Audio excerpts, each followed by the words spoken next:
ത്രിയേക ദൈവത്തിൻ്റെ വന്യതിരുനാമം മഹത്വപ്പെടുമാറാകട്ടെ. എന്നെ ശ്രവിക്കുന്ന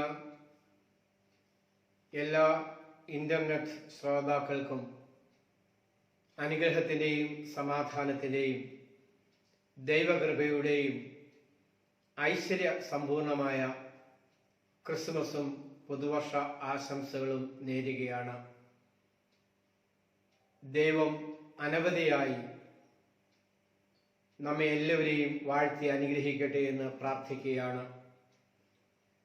2020 ക്രിസ്മസിനോടനുബന്ധിച്ച് ഡിസംബർ 1 മുതൽ 25 വരെയുള്ള ദിവസങ്ങളിൽ വേദ പഠനത്തിനായി നീക്കി വച്ചിരിക്കുന്ന ദൈവകൃപയെ ഓർത്ത് സ്തുതിക്കുന്നു.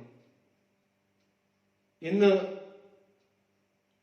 പരസ്പരം ചിന്തിക്കുവാനും പഠിക്കുവാനുമായി തിരഞ്ഞെടുത്തിരിക്കുന്ന വേദഭാഗം വിശുദ്ധനായ ലൂക്കോസിന്റെ സുവിശേഷം 2-ാം അധ്യായം 10-ാമത്തെ വാക്യമാണ്. എല്ലാവർക്കും പരിചിതമായ വേദഭാഗമാണ്. ക്രിസ്മസിന്റെ പശ്ചാത്തലത്തിൽ ഈ വേദഭാഗം വളരെ പ്രശസ്തമാണ്. ഭയപ്പെടേണ്ട, സർവ്വജനത്തിനും ഉണ്ടാകുവാനുള്ളൊരു മഹാസന്തോഷം ഞാൻ നിങ്ങളോട് സുവിശേഷിക്കുന്നു. ഭയപ്പെടേണ്ട, സർവ്വജനത്തിനും ഉണ്ടാകുവാനുള്ളൊരു മഹാസന്തോഷം ഞാൻ നിങ്ങളോട് സുവിശേഷിക്കുന്നു. ഈ വേദഭാഗത്തിന്റെ പശ്ചാത്തലവും ഇതിന്റെ വിവരണവും നമുക്ക് എല്ലാവർക്കും പരിചിതമാണ്.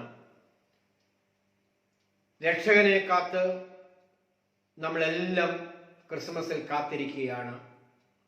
2000 വർഷങ്ങൾക്ക് മുമ്പ് ദൈവദൂതൻ ആട്ടിടയന്മാർക്ക് പ്രത്യക്ഷപ്പെട്ട് അവരെ അറിയിക്കുന്നതാണ്, ഭയപ്പെടേണ്ട, സർവ്വജനത്തിനും ഉണ്ടാകുവാനുള്ളൊരു മഹാസന്തോഷം ഞാൻ നിങ്ങളെ അറിയിക്കുന്നു. പ്രത്യേകിച്ച് 2020 ക്രിസ്മസ് ദിനങ്ങളിൽ ലോകം മുഴുവനും മഹാമാരിയിൽ കൂടി കടന്നു പോവുകയാണ്. കൊറോണ വൈറസ് COVID-19 പാൻഡമിക് ലോകത്തെത്തിയിട്ട് 1 വർഷം തികഞ്ഞിരിക്കുകയാണ്. ഈ പശ്ചാത്തലത്തിൽ പുതിയ വൈറസുകളെ നാം അഭിമുഖീകരിച്ചുകൊണ്ടിരിക്കുകയാണ്. 2021 ഈ മഹാവ്യാധി, ഈ മഹാമാരി നമ്മളിൽ നിന്നും കടന്നു പോവുകയില്ല എന്നാണ് പുതിയ പഠനങ്ങൾ തെളിയിക്കുന്നത്. ഈ പശ്ചാത്തലത്തിലാണ് ഭയപ്പെടേണ്ട എന്ന സ്വർഗീയ ശബ്ദം നമ്മുടെ മുന്നിൽ പ്രതിധ്വനിക്കുന്നത്. ദൈവം മനുഷ്യനായി തീർന്ന മഹത്തായ ദിവസമാണ് ക്രിസ്മസ്. പഴയ നിയമത്തിൽ ദൈവത്തെക്കുറിച്ച് നമ്മൾക്ക് മനസ്സിലാക്കാൻ കഴിയും. ഭാഗമായി വെളിപ്പെട്ട ദൈവം പുതിയ നിയമത്തിൽ മനുഷ്യനായി തീർന്നു. ദൈവം മനുഷ്യനായി തീർന്നു. അതിശയിയായ ദൈവം, കാണപ്പെടാത്ത ദൈവം, ഇന്ദ്രിയങ്ങൾക്ക് അഗോചരനായ ദൈവം സമീപസ്ഥനായി തീർന്നു, കാണപ്പെട്ടവനായി തീർന്നു, നമ്മുടെ ഇടയിൽ പാർത്തു, നമ്മുടെ ഇടയിൽ കൂടാരമടിച്ച് താമസിച്ചു. അതാണ് ക്രിസ്മസിന്റെ ആന്തരികമായ അർത്ഥം. വിദൂരസ്ഥനായ ദൈവം സമീപസ്ഥനായി തീർന്നു. നിത്യ വിശ്വാസ പ്രമാണത്തിൽ നമ്മൾ ചൊല്ലുന്നുണ്ട്, മനുഷ്യരായ ഞങ്ങൾക്കും ഞങ്ങളെ രക്ഷയ്ക്കും വേണ്ടി തിരുമനസ്സായ പ്രകാരം സ്വർഗത്തിൽ നിന്നിറങ്ങി. തിരുമനസ്സായ പ്രകാരം സ്വർഗത്തിൽ നിന്നിറങ്ങി. എന്തിനു വേണ്ടി? നമ്മുടെ രക്ഷയ്ക്ക് വേണ്ടി. നമ്മുടെ രക്ഷയ്ക്ക് വേണ്ടി ദൈവം മനുഷ്യനായി തീരുന്നു. ആത്മ പരിത്യാഗത്തിന്റെ അനുഭവം പ്രകടമാക്കുന്ന അത്യുദാത്തമായ നിമിഷമാണ് ഈ ക്രിസ്മസിന്റെ സുദിനം എന്ന് പറയുന്നത്. ദൈവം മനുഷ്യനായി തീർന്നു. ഈ സ്വർഗീയമായ ദിനത്തിൽ ഭയപ്പെടേണ്ട, സർവ്വജനത്തിനും ഉണ്ടാകുവാനുള്ള മഹാസന്തോഷം ഞാൻ നിങ്ങളോട് സുവിശേഷിക്കുന്നു. ഈ ഒരു കുറിവാക്യത്തിന്റെ പശ്ചാത്തലത്തിൽ ഈ ക്രിസ്മസ് രാത്രിയുടെ 2 പ്രത്യേകതകൾ പങ്കുവെക്കുവാനാണ് ആഗ്രഹിക്കുന്നത്. ഈ ക്രിസ്മസ് രാത്രി ഒന്നാമതായി നമുക്ക് പങ്കിടുന്നത്, ഇത് സ്വർഗീയ ആരാധനയുടെ രാത്രിയായിരുന്നു. സ്വർഗീയമായ ആരാധനയുടെ രാത്രിയായിരുന്നു. ക്രിസ്മസ് നമ്മളെ എപ്പോഴും അനുഭവവേദ്യമാക്കുന്നത് ക്രിസ്മസിന്റെ തണുപ്പും കുളിരും രാത്രികാലവും ക്രിസ്മസ് കരോൾ ഗാനങ്ങളും പാട്ടുകളും കേക്കും ഒക്കെ മാധുര്യം പകരുന്ന സ്വർഗീയമായ അനുഭൂതിയാണ്. ഒരു മനുഷ്യ ജീവിതവും മറന്നുപോകാത്ത വിസ്മരിക്കാത്ത കാര്യമാണ് ക്രിസ്മസിന്റെ നല്ല കാലങ്ങൾ. ഓർമ്മയിൽ പച്ച പിടിച്ച് ഓർമ്മയിൽ പ്രകാശം പരത്തി നിൽക്കുന്ന അത്യുദാത്തമായ ദിവസങ്ങളാണ് ക്രിസ്മസ്. ഈ ക്രിസ്മസ് ആരാധനയുടെ പശ്ചാത്തലമാണ് നമുക്ക് ഒരുക്കി തരുന്നത്. ലൂക്കോസിന്റെ സുവിശേഷം 2-ാം അധ്യായം 13-ാമത്തെ വാക്യത്തിൽ നമ്മൾ വായിക്കുന്നത് ഇങ്ങനെയാണ്: പെട്ടെന്ന് സ്വർഗീയ സൈന്യത്തിന്റെ ഒരു വ്യൂഹം ദൂതനോട് ചേർന്ന് ദൈവത്തെ പുകഴ്ത്തി. ദൂതനോട് ചേർന്ന് ദൈവത്തെ പുകഴ്ത്തി. ലൂക്കോസിന്റെ സുവിശേഷം 1-ഉം 2-ഉം അധ്യായവും മത്തായിയുടെ സുവിശേഷം 1-ാം അധ്യായവും 2-ാം അധ്യായവും നമ്മൾ വായിക്കുമ്പോൾ അവിടെയൊക്കെ ദൂതന്റെ പ്രത്യക്ഷത നമുക്ക് കാണാം. ഒരു ദൂതന്റെ കാര്യം എടുത്തു പറയുന്നുണ്ട്.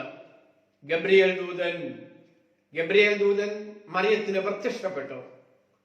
മറ്റേ ഒരു സംഭവത്തിലും ദൂതന്റെ പേര് പ്രഖ്യാപിക്കുന്നില്ല സുവിശേഷകരാരും. ജോസഫിന് ദൂതൻ പ്രത്യക്ഷപ്പെട്ടു പല പ്രാവശ്യം. മറിയത്തിന് ദൂതൻ പ്രത്യക്ഷപ്പെട്ടു. ആട്ടിടയന്മാർക്ക് ദൂതൻ പ്രത്യക്ഷപ്പെട്ടു. ആട്ടിടയന്മാർക്ക് പ്രത്യക്ഷപ്പെടുമ്പോഴും യൗസേപ്പിന് പ്രത്യക്ഷപ്പെടുമ്പോഴും ദൂതൻ എന്ന പദം മാത്രമേ രേഖപ്പെടുത്തിയിട്ടുള്ളൂ. പല പഠനങ്ങളും അവതരിപ്പിക്കുന്നത് ഈ പ്രത്യക്ഷതകളിലെല്ലാം തന്നെ പ്രധാന സാന്നിധ്യവും സജീവതയും പ്രകടമാക്കിയത് ഗബ്രിയേൽ ദൂതൻ തന്നെയാവാം. ഗബ്രിയേൽ ദൂതൻ, the chief messenger of your God, the chief messenger of Yahweh, ദൈവത്തിന്റെ പ്രധാന സന്ദേശവാഹകനായിരുന്നു ഗബ്രിയേൽ ദൂതൻ ആട്ടിടയന്മാർക്ക് പ്രത്യക്ഷപ്പെട്ടു. ഭയപ്പെടേണ്ട എന്ന ശബ്ദം അവരെ അറിയിക്കുന്നു. ഇവിടെ വീണ്ടും നമ്മൾ വായിച്ചു, പെട്ടെന്ന് സ്വർഗീയ സൈന്യത്തിന്റെ ഒരു വ്യൂഹം.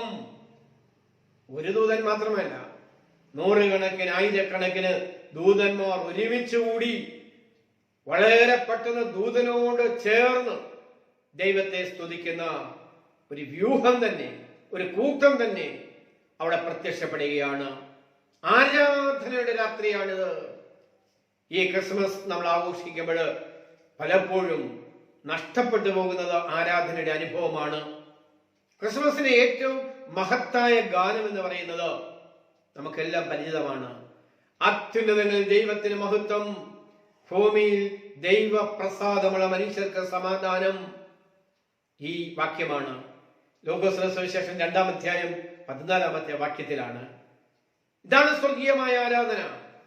ദൈവദൂതന്മാരോട് ചേർന്ന് നിന്ന് അത്യാഹ്ലാദത്തോടുകൂടി അനവരത മനസ്യൂതം പാട്ടുകൾ പാടി ദൈവത്തെ മഹത്വപ്പെടുത്തുന്ന വളരെ ആകർഷകമായ അനുഭവം. അത്യുന്നതങ്ങളിൽ ദൈവത്തിന് മഹത്വം, ഭൂമിയിൽ ദൈവപ്രസാദമുള്ള മനുഷ്യർക്ക് സമാധാനം. ആരാധന പശ്ചാത്തലത്തിൽ നമ്മൾ ഒരുമിച്ച് ചേരുമ്പോൾ ഈ ക്രിസ്മസ് ആരാധനയുടെ അനുഭവമാണ്, പ്രാർത്ഥനയുടെ അനുഭവമാണ്, വേദവായനയുടെ അനുഭവമാണ്, വേദവ്യാഖ്യാനത്തിന്റെ പശ്ചാത്തലമാണ്. ഇതൊന്നും വിസ്മരിച്ചുകൊണ്ടുള്ള ഒരു ക്രിസ്മസും ഒരാഘോഷവും നമുക്ക് സാധ്യമല്ല എന്ന് ഓർത്തിരിക്കണം. പ്രത്യേകിച്ച് ഈ 2020 പശ്ചാത്തലം 2-3 വാക്കുകൾ തന്നെ നമുക്കറിയാം. സോഷ്യൽ ഡിസ്റ്റൻസിങ്, സാമൂഹിക അകലം പാലിക്കുക. നമ്മുടെ ആഘോഷങ്ങളിലും നമ്മുടെ പ്രാർത്ഥനകളിലും നമ്മൾ കൃത്യമായി ഇത് പാലിക്കുന്നു. സാമൂഹ്യ അകലം, ലോകം മുഴുവനും മാസ്ക് ധരിച്ച് സാമൂഹ്യ അകലം പാലിച്ചുകൊണ്ട് ആളുകൾ സഞ്ചരിക്കുന്നത് കാണുമ്പോൾ മനുഷ്യനെത്ര നിസ്സാരനായി തീരുന്നു എന്ന് ഓർത്തു പോവുകയാണ്. COVID-19 എന്ന ചെറിയ ഒരു വൈറസിന് മുന്നിൽ ലോകം പകച്ചു നിന്നു. ലോകം അടച്ചുപൂട്ടപ്പെട്ടു. ഓസ്ട്രേലിയ ആയാലും സ്പെയിൻ ആയാലും ഇംഗ്ലണ്ട് ആയാലും ഇന്ത്യ ആയാലും അമേരിക്ക ആയാലും ലോകത്തിന്റെ നാനാ ദിക്കുകളിലും ഇതിന്റെ അതിവ്യാപനമുണ്ടായി. സോഷ്യൽ ഡിസ്റ്റൻസിങ് ശക്തമാകുന്നു. സാമൂഹ്യ അകലം പാലിക്കുന്നു. അകലം പാലിക്കേണ്ട സാഹചര്യം ഒരുക്കുന്നു. ഇവിടെയാണ് ഈ ശബ്ദം ഭയപ്പെടേണ്ട, ഭയപ്പെടേണ്ട. സർവ്വജനത്തിനും ഉണ്ടാകുവാനുള്ളൊരു മഹാസന്തോഷം ഞാൻ നിങ്ങളെ അറിയിക്കുന്നു. ഈ കൊറോണയുടെ കാലത്ത് മാസ്ക് ധരിക്കുന്നു, മുഖാവരണം കിട്ടുന്നു, സ്വതസിദ്ധമായ ചിരിയും മുഖത്തിന്റെ പ്രസന്നതയും ശരീരത്തിന്റെ ഭാഷയുമൊക്കെ ഇന്ന് മൂടപ്പെടുകയാണ്, മറയ്ക്കപ്പെടുകയാണ് മുഖാവരണം കൊണ്ട്. Social distancing, mask, break the chain, കണ്ണികളെല്ലാം വിഘടിപ്പിക്കുകയാണ്. അണിചേരുന്ന, കണ്ണിചേരുന്ന, ഒരുമിച്ച് കൂടുന്ന, സംഘടിക്കുന്ന എല്ലാ സംഘങ്ങളെയും ഈ കൊറോണ കാലം മായ്ച്ചു കളഞ്ഞിരിക്കുകയാണ്. ഈ പ്രതിസന്ധിയുടെയും അനർത്ഥങ്ങളുടെയും കാലഘട്ടത്തിൽ സ്വർഗത്തിലേക്ക് കണ്ണുകൾ ഉയർത്തി നമുക്ക് പറയുവാൻ കഴിയണം, എന്റെ കണ്ണ് ഞാൻ പർവ്വതങ്ങളിലേക്ക് ഉയർത്തുന്നു, എന്റെ സഹായം എവിടെ നിന്ന് വരും? എന്റെ സഹായം ആകാശത്തെയും ഭൂമിയെയും സൃഷ്ടിച്ച കർത്താവിന്റെ സന്നിധിയിൽ നിന്നാകുന്നു. ദൈവസന്നിധിയിൽ എത്തിച്ചേരുന്ന ഒരു സഹായത്തിനും ഒരു ശക്തിക്കും കീഴടക്കുവാൻ കഴിയുകയില്ല. ദൈവസഹായം നമ്മുടെ ജീവിതത്തിൽ ഉണ്ടാവണം. സ്വർഗീയമായ ആരാധനയിൽ കൂടി, പ്രാർത്ഥനകളിൽ കൂടി നമുക്ക് ആർജിക്കുവാൻ കഴിയണം ദൈവികമായ സഹായം. ഈ 2020 ക്രിസ്മസ് ആഘോഷം സ്വർഗീയ ആരാധനയുടെ സമയമാണ്. നമുക്കെല്ലാവർക്കും അറിയാവുന്ന മനോഹരമായ ഒരു ഗാനം SP ബാലസുബ്രഹ്മണ്യം പാടിയത് ഓർമ്മയിലുണ്ടാവാം. കൊറോണ വൈറസിനെ അതിജീവിക്കുന്നതിന് വേണ്ടി അദ്ദേഹം പാടി പ്രശസ്തമാക്കിയ ഗാനമാണ്. മലയാളത്തിലെ പ്രശസ്ത കവി റഫീഖ് അഹമ്മദ് എഴുതിയ, രചന നടത്തിയ ഗാനമാണ്. അതിലെ 3-4 വരികൾ ശ്രദ്ധയിലേക്ക് ഞാൻ കൊണ്ടുവരികയാണ്. ആ പാട്ട് ആരംഭിക്കുന്നതിന് ഇങ്ങനെയാണ്: ഒരുമിച്ച് നിൽക്കേണ്ട സമയം, ഇത് പൊരുതലിന്റെ, കരുതലിന്റെ സമയം. 2021 പ്രവേശിക്കുമ്പോൾ നമുക്ക് ഒരുമിച്ച് നിൽക്കണം. ഇപ്പോൾ നമ്മൾ അകന്നു നിൽക്കുകയാണ്, സാമൂഹ്യ അകലം പാലിക്കുകയാണ്, മുഖാവരണം ധരിക്കുകയാണ്, കണ്ണി വിഘടിപ്പിച്ചിരിക്കുകയാണ്. പക്ഷെ ഇങ്ങനെ പോയാൽ മതിയോ? ഒരുമിച്ച് നിൽക്കേണ്ട സമയം, ഇത് പൊരുതലിന്റെ, കരുതലിന്റെ സമയം. വൈറസുകളോട് പൊരുതുവാനും സഹജീവികളെ കരുതുവാനും കഴിയേണ്ട കാലമാണിത്. ഈ മനോഹരമായ പാട്ടിൽ വളരെ ഹൃദ്യമായ 4 വരികൾ കൂടി പറയുന്നുണ്ട്. പ്രാർത്ഥനകൾ, ഉത്സവങ്ങൾ, ആഘോഷങ്ങൾ മർത്യ സേവനത്തെക്കാൾ ഭാസുരമല്ല. ഈ ക്രിസ്മസിന് ഈ ദിനങ്ങൾ പ്രാർത്ഥനകളെക്കാളോ ഉത്സവങ്ങളെക്കാളോ ആഘോഷങ്ങളെക്കാളോ ശ്രേഷ്ഠമാണ്. മർത്യ സേവനത്തിനുള്ള ഭാസുരമായ കാലം.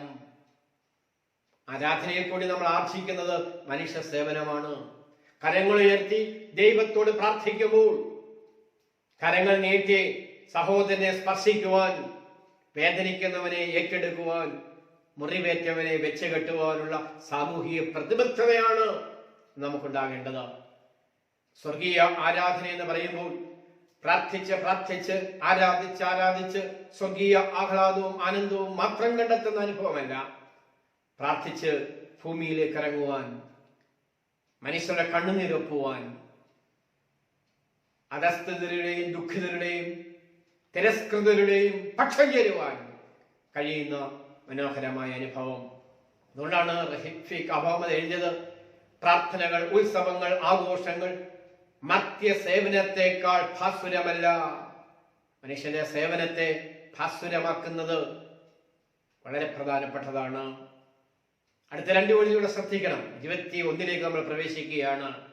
വാസികൾ, തർക്കങ്ങൾ, കക്ഷിഭേദങ്ങൾ വിശ്വസങ്കടത്തിനുള്ളിൽ ഭൂഷണമല്ല.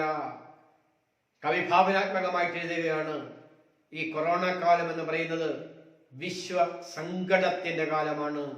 ലോകം മുഴുവൻ സങ്കടത്തിലാണ്, ലോകം മുഴുവൻ ലോക്ക്ഡൌണിലാണ്. വീണ്ടും ലോക്ക്ഡൌണുകൾ പ്രഖ്യാപിച്ചുകൊണ്ടിരിക്കുകയാണ്. ഈ വിശ്വ സങ്കടത്തിനുള്ളിൽ നമ്മുടെ വാശി, നമ്മുടെ തർക്കം, നമ്മുടെ വൈരാഗ്യം, നമ്മുടെ കക്ഷിഭേദങ്ങൾ, നമ്മുടെ പോർവിളികൾ, ഇതൊന്നും ഭൂഷണമല്ല. ചിലരൊക്കെ നമ്മോട് തന്നെ ചോദിക്കും, ഇത്ര മഹാമാരി ഉണ്ടായിട്ടും മനുഷ്യൻ എന്തെങ്കിലും പഠിച്ചുവോ? അഹങ്കാരവും ധാർഷ്ട്യവും നമ്മിൽ നിന്ന് പോയോ? സാഹോദര്യവും ക്ഷമയും സ്നേഹവും നമ്മളിൽ പച്ച പിടിച്ചോ? ഇത്ര ശക്തമായ മഹാമാരി ജീവിതത്തിൽ ഉണ്ടായിട്ടും മനുഷ്യൻ എന്ത് പഠിച്ചു? മനുഷ്യൻ ജീവിതത്തെ എങ്ങനെ സമീപിക്കുന്നു? ഞാൻ ദീർഘിപ്പിക്കുന്നില്ല. ഒന്നാമത്തെ ഭാഗം ഞാൻ അവസാനിപ്പിക്കുകയാണ്. ഇത് സ്വർഗീയ ആരാധനയുടെ രാത്രിയാണ്. സ്വർഗത്തിലെ മാലാഹമാരോടും ഭൂമിയിലെ മനുഷ്യരോടും ഒപ്പം സാമൂഹിക അകലം പാലിച്ച് സ്വർഗീയമായി ആരാധിക്കുവാനുള്ള അനുഭവമാണ്. സ്വർഗീയമായി ആരാധിക്കുക എന്ന് പറയുമ്പോൾ കണ്ണുകൾ ഉയർത്തി പ്രാർത്ഥിക്കുകയും സമർപ്പിക്കുകയും ജീവിതം സമർപ്പിക്കുകയും ചെയ്യുമ്പോൾ ഭൂമിയിലേക്ക് നോക്കി കണ്ണുനീർ പൊട്ടിക്കുന്ന തിരസ്കൃതരുടെ പക്ഷം ചേർന്ന് അവരുടെ ശബ്ദമായി തീരുവാൻ നമുക്ക് കഴിയണം എന്ന് നാം ഓർത്തിരിക്കണം. രണ്ടാമതായി ഈ വേദഭാഗം നമ്മോട് പറയുന്നത് ഈ ക്രിസ്മസ് സാക്ഷ്യത്തിന്റെ രാത്രിയാണ്. ഇതൊരു സാക്ഷ്യത്തിന്റെ രാത്രിയാണ്. ലൂക്കോസിന്റെ സുവിശേഷം 2-ാം അധ്യായം 17-ാമത്തെ വാക്യത്തിൽ പറയുന്നു, ശിശുവിനെ കണ്ട ശേഷം ഈ പൈതലിനെ കുറിച്ച് തങ്ങളോട് പറഞ്ഞ കാര്യങ്ങൾ മറ്റുള്ളവരെ അറിയിച്ചു. ശിശുവിനെ കുറിച്ച് തങ്ങൾ കണ്ടത് കേട്ടത് ഇതൊക്കെ മറ്റുള്ളവരെ അറിയിച്ചു.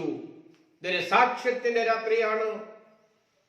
വളരെ ചെറുപ്പം മുതലേ ക്രിസ്മസ് എന്ന് കേൾക്കുമ്പോൾ മനസ്സിൽ വരുന്നത് നക്ഷത്രമാണ്, പ്രകാശത്തിന്റെ അനുഭവമാണ്. യേശുവിന്റെ ജനനത്തിന്റെ വെളിപ്പേരാണ്. നക്ഷത്രം കിഴക്ക് കണ്ടു. വിദ്വാൻമാർ നക്ഷത്രത്തെ നോക്കി യേശുവിന്റെ സമീപത്തെത്തി. ഇതൊരു അടയാളമാണ്, കാലത്തിന്റെ സൂചനയാണ്. ഈ ക്രിസ്മസ് സാക്ഷ്യത്തിന്റെ രാത്രിയാണ്. ക്രിസ്തുവിനെ സാക്ഷിക്കുന്ന, ക്രിസ്തുവിനെ അടയാളപ്പെടുത്തുന്ന, ക്രിസ്തുവിനെ കാണിച്ചു കൊടുക്കുന്ന, ക്രിസ്തുവിന് വേണ്ടി ജീവിക്കുന്ന സാക്ഷ്യത്തിന്റെ ഒരു രാത്രി. ശിശുവിനെ കണ്ട ശേഷം ആ പൈതലിനെ കുറിച്ച് തങ്ങളോട് പറഞ്ഞ കാര്യങ്ങൾ മറ്റുള്ളവരെ അറിയിച്ചു. ഈ ക്രിസ്മസ് മറ്റുള്ളവരെ അറിയിക്കുവാനുള്ളതാണ്. ദൈവം മനുഷ്യനായ ആ മഹത്തായ ദിവസങ്ങളെ കുറിച്ച് വിളിച്ചറിയിക്കുവാനുള്ളതാണ്. കൃപയും സത്യവും നിറഞ്ഞവനായി നമ്മുടെ ഇടയിൽ പാർത്ത ക്രിസ്തുവിനെ ലോകത്ത് അറിയിക്കുക എന്നുള്ളതാണ് നമ്മുടെ യഥാർത്ഥമായ ഉത്തരവാദിത്വം. കേക്കും സ്റ്റാറും പുൽക്കൂടും ഒക്കെ വളരെ പ്രധാനപ്പെട്ടതാണ്. നമുക്കൊരു നക്ഷത്രമായി തീരുവാൻ കഴിയുമോ? മറ്റുള്ളവർക്ക് പ്രകാശം പകരുവാൻ നമുക്ക് കഴിയുമോ? നിർഭാഗ്യം എന്ന് പറയട്ടെ, നമ്മളൊക്കെ കടലാസ് നക്ഷത്രങ്ങളായി തീരുന്നു. ഒരു ചെറിയ തണുപ്പടിക്കുമ്പോൾ, ഒരു കാറ്റേക്കുമ്പോൾ ഇളകിപ്പോകുന്ന കടലാസ് നക്ഷത്രങ്ങൾ. ക്രിസ്തുവിന്റെ നക്ഷത്രങ്ങളായി തീരുവാൻ കഴിയും. പ്രകാശിപ്പിക്കുന്ന, അനേകർക്ക് വെളിച്ചം പകരുന്ന, അനേകർക്ക് ദിക്ക് പകരുന്ന, ദിശാബോധം പകരുന്ന നക്ഷത്രങ്ങളായി തീരുവാനായിട്ട് കഴിയണം. 1931 ക്രിസ്മസ് കാലത്ത് മഹാത്മാഗാന്ധിജി ലണ്ടനിൽ നിന്നും ഇന്ത്യയിലേക്ക് കപ്പൽ യാത്ര നടത്തുകയാണ്. 1931 കാലഘട്ടമാണ്. കപ്പൽ യാത്ര മാത്രമേ സംഗതമായിട്ടുള്ളൂ. മഹാത്മാഗാന്ധിജിയുടെ അടുക്കൽ സഹയാത്രികർ ചെന്ന് പറഞ്ഞു, അല്ലയോ ഗുരു, ഞങ്ങൾക്കൊരു ക്രിസ്മസ് സന്ദേശം നൽകണം. അദ്ദേഹം ഒരു പേപ്പർ ചോദിച്ചു. ആ പേപ്പറിൽ ദീർഘമായ ഒരു ക്രിസ്മസ് സന്ദേശം അദ്ദേഹം എഴുതി. ഇന്റർനെറ്റിൽ മഹാത്മാഗാന്ധി 1931 എഴുതി പ്രസിദ്ധീകരിച്ച മനോഹരമായ ക്രിസ്മസ് സന്ദേശം നിങ്ങൾക്ക് വായിക്കുവാൻ കഴിയും. അതിൽ പറയുന്ന 3-4 വരി ഇങ്ങനെയാണ്: നിസ്സീമമായ സ്നേഹം എവിടെയാണോ അവിടെയാണ് ക്രിസ്തുവും ക്രിസ്മസും ഉള്ളത്. നിസ്സീമമായ സ്നേഹം എവിടെയാണോ അവിടെയാണ് യേശുവും ക്രിസ്മസും ഉള്ളത്. ക്രിസ്മസിന് സ്തുതിഗീതങ്ങൾ നമ്മൾ പാടുമെങ്കിലും ഇന്ന് ദൈവത്തിന് മഹത്വമോ മനുഷ്യർക്ക് സമാധാനമോ ഇല്ല. ഇത് വായിച്ച് ഞാൻ ഞെട്ടിപ്പോയി. 1931 പശ്ചാത്തലത്തിൽ ലണ്ടനിൽ നിന്നും ഇന്ത്യയിലേക്ക് യാത്ര ചെയ്ത മഹാത്മജി സഹയാത്രികർക്ക് എഴുതി കൊടുക്കുന്ന അനശ്വരമായ ക്രിസ്മസ് സന്ദേശമാണിത്. ക്രിസ്മസിന് സ്തുതിഗീതങ്ങൾ നമ്മൾ പാടുമെങ്കിലും എത്രയോ ക്രിസ്മസ് രാത്രികളാണ് നമ്മൾ പാടുന്നത്. എത്രയോ മനോഹരമായ ഗാനങ്ങളാണ് നമ്മൾ ആലപിക്കുന്നത്. എത്രയോ രാത്രികളാണ് ക്രിസ്മസ് വിളംബരവുമായി നമ്മൾ ഭവനങ്ങളിൽ എത്തിച്ചേരുന്നത്. ഗാന്ധിജി പറയുന്നു, ക്രിസ്മസ് സ്തുതികൾ നമ്മൾ പാടുന്നുണ്ടെങ്കിലും ഇന്ന് ദൈവത്തിന് മഹത്വമോ മനുഷ്യർക്ക് സമാധാനമോ ഇല്ല. ദൈവത്തിന് മഹത്വം നഷ്ടപ്പെട്ടു പോയി.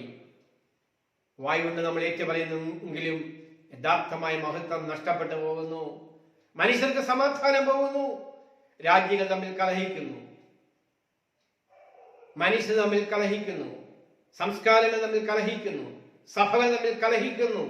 ദൈവത്തിന് മഹത്വം, ഭൂമിയിൽ സമാധാനം.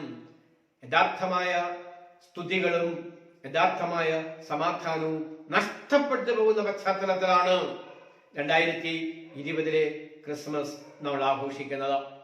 അദ്ദേഹം ആ ക്രിസ്മസ് സന്ദേശത്തിന്റെ ഏറ്റവും സമാപനത്തിൽ എഴുതുന്ന ഒരു വരിയുണ്ട്: യഥാർത്ഥ സ്നേഹവും സമാധാനവും ഉണ്ടാകുമ്പോഴാണ് ക്രിസ്തുവിന്റെ ജനനം അന്വർത്ഥമാകുന്നത്.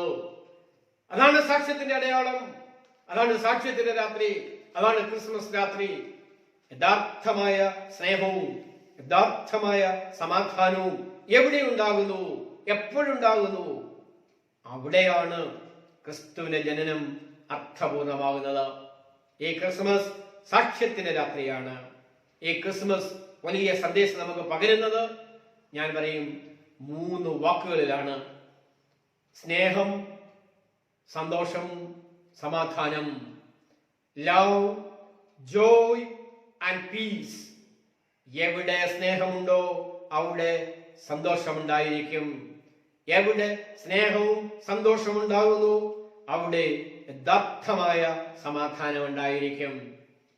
സമാധാനവും സന്തോഷവും സ്നേഹവും എവിടെ പ്രസരിതമായി തീരുന്നു അവിടെ ക്രിസ്തു സാന്നിധ്യം ഉണ്ടായിരിക്കും എന്നത് നമ്മൾ മറന്നു പോകരുത്. ഈ 2020 നിന്നും 2021 നമ്മൾ പ്രവേശിക്കുമ്പോൾ ദൈവമേ, നീ ചൊരിഞ്ഞു തന്ന എല്ലാ നന്മകൾക്ക് സ്തുതി അർപ്പിക്കുന്നു. നമുക്കറിയാം, ജോലി നഷ്ടമുണ്ടായി, ലോക്ക്ഡൗൺ ആയി, ഭവനത്തിന്റെ ഉള്ളിൽ അടയ്ക്കപ്പെട്ടു, ലോകം തന്നെ അടച്ച് പൂട്ടപ്പെട്ടു.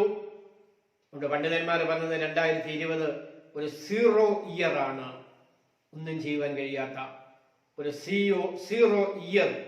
ഈ പശ്ചാത്തലത്തിലും ദൈവം നമ്മെ കരുതി, ദൈവം നമ്മെ കോരിയെടുത്തു, ദൈവം നമ്മെ വഴി നടത്തി. ദൈവമേ, സ്തുതി. 2021 പ്രഭാതം കാണുവാൻ ഞങ്ങളെ സഹായിക്കണമേ. 2021 സമാധാനത്തിന്റെയും സന്തോഷത്തിന്റെയും ഐശ്വര്യത്തിന്റെയും ദിനങ്ങളായി തീരുവാൻ ഞങ്ങൾക്ക് കൃപയരുളണമേ. ഞാൻ ദീർഘിപ്പിക്കുന്നില്ല. 2ാമത്തെ ഭാഗവും ഞാൻ അവസാനിപ്പിക്കുകയാണ്. ഇതൊരു സാക്ഷ്യത്തിന്റെ രാത്രിയാണ്. ക്രിസ്മസ് സാക്ഷ്യത്തിന്റെ അടയാളമാണ്. ക്രിസ്തു എന്ന രക്ഷിതാവ് നമുക്കായി പിറന്നിരിക്കുന്നു. ലോകത്തിനൊരു സാക്ഷ്യം രേഖപ്പെടുത്തുവാനായി, ലോകത്തിനൊരു സാക്ഷ്യം അടയാളപ്പെടുത്തുവാനായി. ഇത് സാക്ഷ്യത്തിന്റെ രാത്രിയാണ്. ക്രിസ്മസ് സാക്ഷ്യത്തിന്റെ അടയാളമാണ്.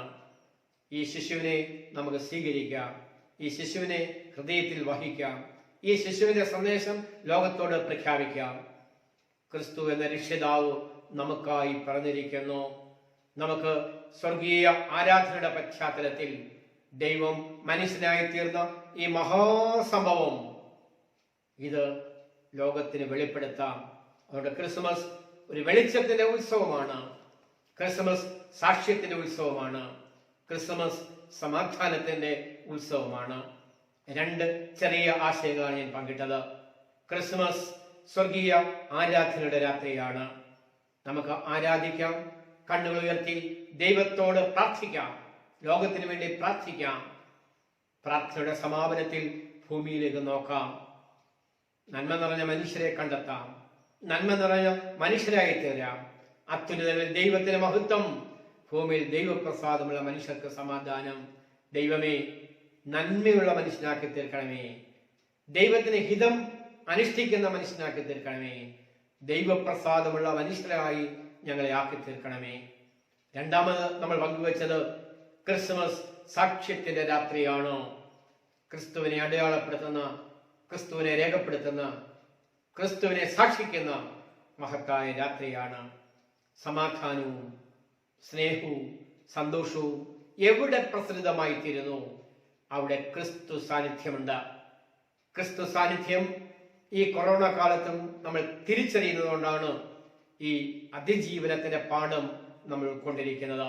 നമ്മൾ കേട്ട ഗാനം പോലെ ഇത് ഒരുമിച്ച് നിൽക്കേണ്ട സമയമാണ്, ഇത് പൊരുതലിന്റെ സമയമാണ്, ഇത് കരുതലിന്റെ സമയമാണ്. ഈ പൊരുതലിന്റെയും കരുതലിന്റെയും മഹത്തായ സമയത്തിൽ കൂടിയാണ് നമ്മൾ കടന്നു പോകുന്നത്.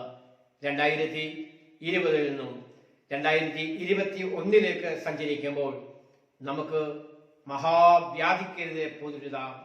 മനുഷ്യവർഗത്തെ ചേർത്ത് പിടിച്ച് കരുതലിന്റെ സന്ദേശം നമുക്ക് പങ്കിടാം. സാമൂഹ്യ അകലം പാലിച്ചാണെങ്കിലും ഹൃദയങ്ങളിൽ സകല പ്രിയപ്പെട്ടവരെയും തിരസ്കൃതരെയും ചേർത്ത് പിടിച്ച് ദൈവസന്നിധിയിൽ സമർപ്പിക്കാം. അവർക്കാവശ്യമായ കരുതലിന്റെ സാന്നിധ്യവും സാമീപ്യവും പങ്കിടുവാനായിട്ട് കഴിയണം. ഞാൻ എൻ്റെ വാക്കുകൾ നിർത്തുന്നു. കാരുണ്യവാനായ ദൈവമേ, ഞങ്ങളെ എല്ലാവരെയും അനുഗ്രഹിക്കണമേ, ആശിസ് നൽകണമേ, ദൈവകൃപ കൊണ്ട് നിറയ്ക്കണമേ. ഈ ശബ്ദം ശ്രവിച്ച എല്ലാ ദൈവമക്കളെയും സ്വർഗീയമായ സന്തോഷം കൊണ്ടും സമാധാനം കൊണ്ടും സ്നേഹം കൊണ്ടും നിറയ്ക്കണമേ. എല്ലാവർക്കും അനുഗ്രഹപൂർണമായ ക്രിസ്മസ് നവവത്സര ആശംസകൾ നേരുന്നു. ദൈവം തമ്പുരാൻ നമ്മളെല്ലാവരെയും വാഴ്ത്തി അനുഗ്രഹിക്കട്ടെ എന്ന് പ്രാർത്ഥിക്കുന്നു.